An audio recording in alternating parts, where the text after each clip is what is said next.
This is the lecture for part 2 of section 2.2. In this section, we're going to talk about piecewise functions and evaluating the difference quotient.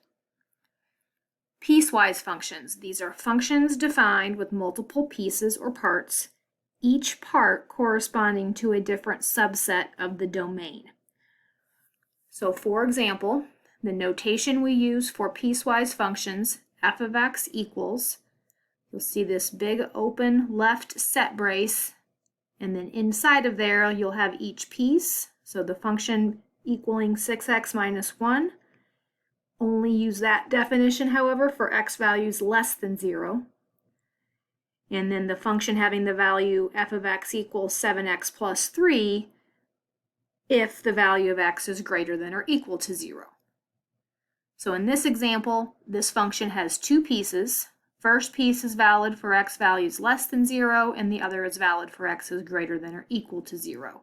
So the domain is split into two pieces, each subset then having its own rule. So here they're first going to ask us just to evaluate, find function values using a piecewise definition. So they want us to evaluate f of negative 3, f of 0, and f of 4. So to evaluate f of negative 3, the x value I'm asked to evaluate for is negative 3. That x value satisfies either this inequality or this one. It's either less than 0 or greater than or equal to 0. It cannot be both. So since x value of negative 3 satisfies the inequality x less than 0, meaning negative 3 is less than 0, we use this definition of our function, 6x minus 1. So 6 times our x value, negative 3 minus 1, it's negative 18 minus 1, negative 19. You will only plug in your x to one of the pieces based on where it fits as far as the domain restrictions go. Second part here is f of 0. 0, the x value 0 satisfies the inequality x greater than or equal to 0. This one has the equal to part, so if it's equal 0, we use that one. The equal to 0 matches up with the 7x plus 3 part. So that's where we're going to plug our 0. So 7 times x plus 3, 0 plus 3 would be 3. And then the last part says find f of 4. The x value 4 also satisfies the inequality, x being greater than or equal to 0. So again, we're going to use 7x plus 3, because that's what it says to use anytime x is greater than or equal to 0. So 7 times our x, 7 times 4 plus 3, 28 plus 3, 31. All right, what if we wanted not just to evaluate specific values, but actually draw a graph of a piecewise function? One way we can do that is we can make a table like we did earlier, but make the table specifically for each separate piece. So if I want to graph piece number 1, my table would consist of x's that are less than 0, because that's what piece number 1 has defined as its domain, and I then use the definition for piece number 1, f of x equals 6x minus 1. So when I choose x's that are less than 0, this is where I would plug those into. So let's pick a few x's that are less than 0. Negative 3, negative 2, negative 1. Those are all less than 0. I am going to use 0 in the table, even though it's not equal to, and just remind myself that that will be an open circle when I plot it, because it can't be included. But I can't stop at negative 1 because there's some decimals like negative 1/2 and negative 0.2, right, that are all in this space, right, that I have to account for. So we'll always go up to the endpoint, but if there's no equal sign here, we're just going to make it an open dot when we plot it. All right, so each of these plugged into our 6x minus 1 definition. So this one, 6 times negative 3, negative 18 minus 1, negative 19. 6 times negative 2, that's negative 12 minus 1 is negative 13. 6 times negative 1 is negative 6 minus 1 is negative 7. And 6 times 0 is 0, subtract 1 is negative 1. So these points for piece number 1.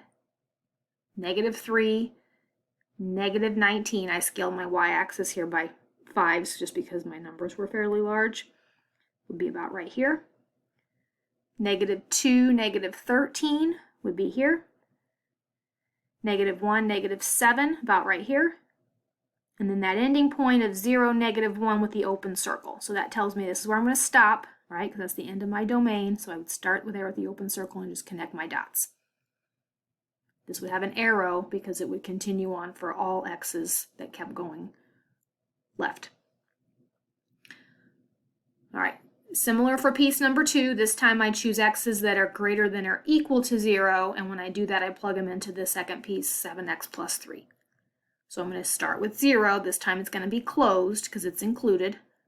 And then pick a few numbers that are greater than 0 according to this. So 1, 2, and 3.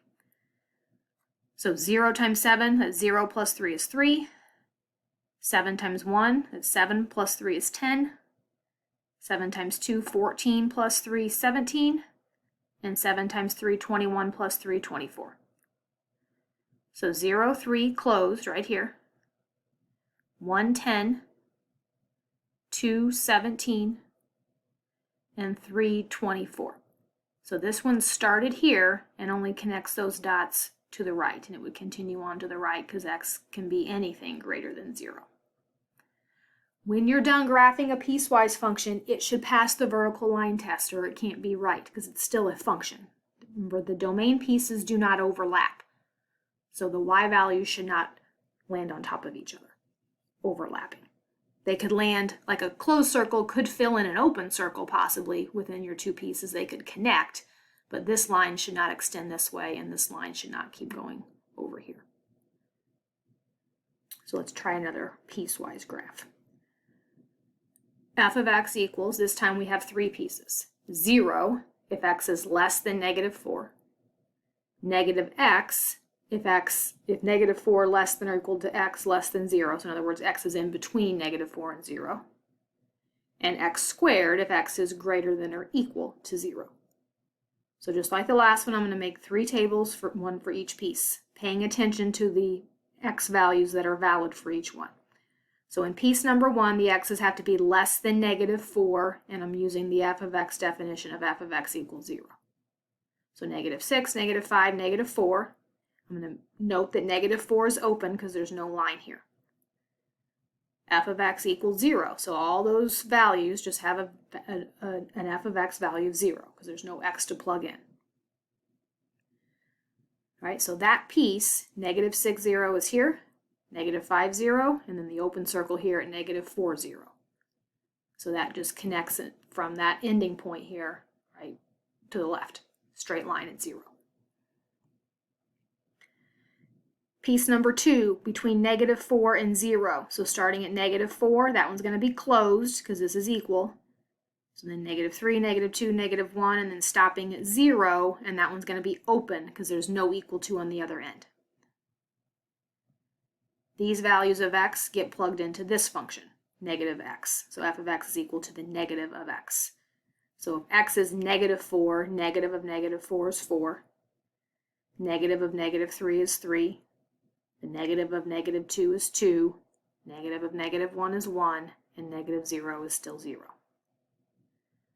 So here we go, -4, 4, closed. -3, 3.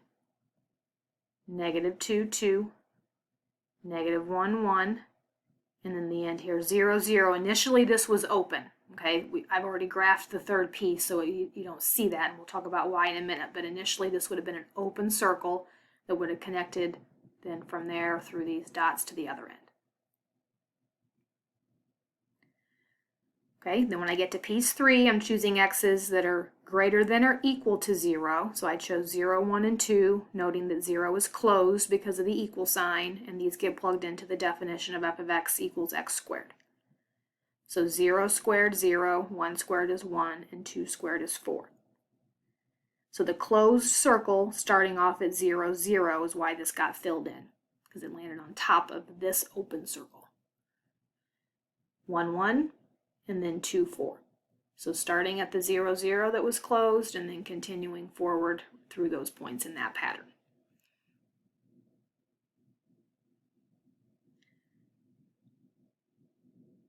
All right, the difference quotient. This is an expression defined to be f of x plus h minus f of x divided by h. All we are going to do with this difference quotient is practice evaluating it. If you eventually take a calculus course later, this is a major definition that has a lot of meaning in a major concept of calculus. Okay, and you will discuss where it comes from and then why it's helpful and what it means.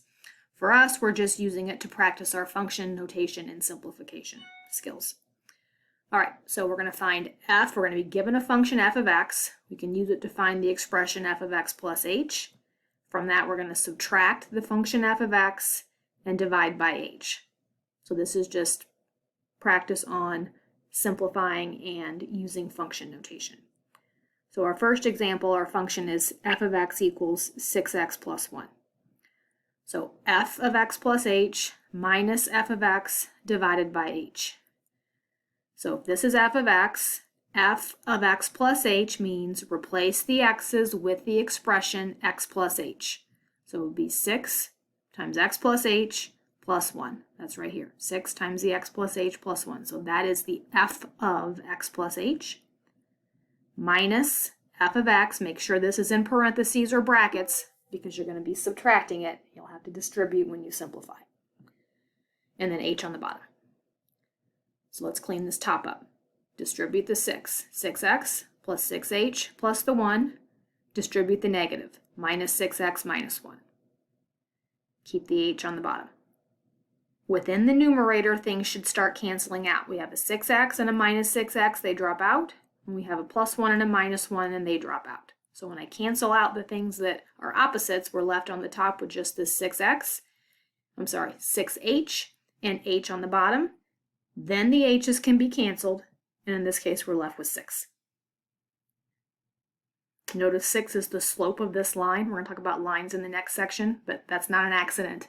If this is a line equation, your difference quotient is the slope. All right, second example is not a line. Okay, so we have to go through all of the steps here. So the definition of the difference quotient, f of x plus h minus f of x divided by h. So to find the f of x plus h, we replace all the x's with the expression x plus h. So 3 times x plus h squared plus x plus h goes in for that x plus 5. That whole thing in brackets, that's the f of x plus h. Minus, and then again in brackets, the f of x, the function you were given. All of that divides by h. Next step is to clean up the top. So to clean this up, we have to follow order of operations. The power attached has to be evaluated first. You have to take x plus h and square it. Then you can distribute your 3. You cannot distribute 3 beforehand.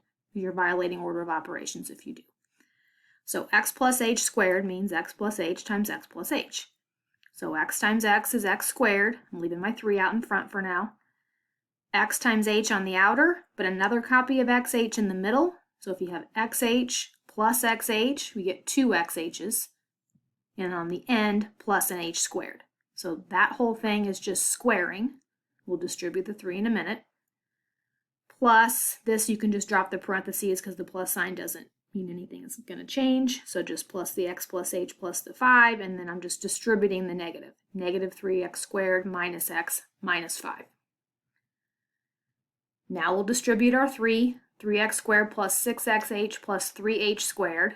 The rest of the stuff stayed. Now I'm going to cancel some things out. 3x squared, back here we have a negative 3x squared. They cancel. X, back here we have a negative x. They cancel. And then a 5, back here we have a negative 5. They cancel. So when these things cancel out, we have this h. Right here, we have a 3h squared and we have a 6xh. That's what was left over. H is still on the bottom down here. Notice all these terms on top. You can factor out h, leaving 6x plus 3h plus 1. After the h is factored, they cancel, and you're left with 6x plus 3h plus 1. That is the end of section 2.2.